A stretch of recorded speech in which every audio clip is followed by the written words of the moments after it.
How to enable on-screen keyboard on Windows.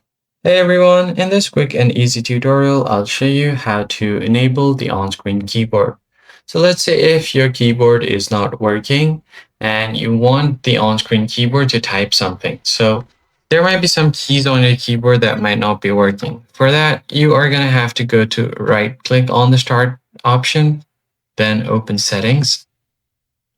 From here, find the accessibility settings on the left side of your screen. Then simply head over to keyboard, scroll down under interaction, and you'll find keyboard. Tap on it. Here you'll find the on-screen keyboard. So just go ahead and toggle this one on. Or you could also use the keyboard shortcut. Press Windows logo key plus Control plus O to turn on the keyboard. Let's just turn this one on, and the on-screen keyboard will pop up on your screen.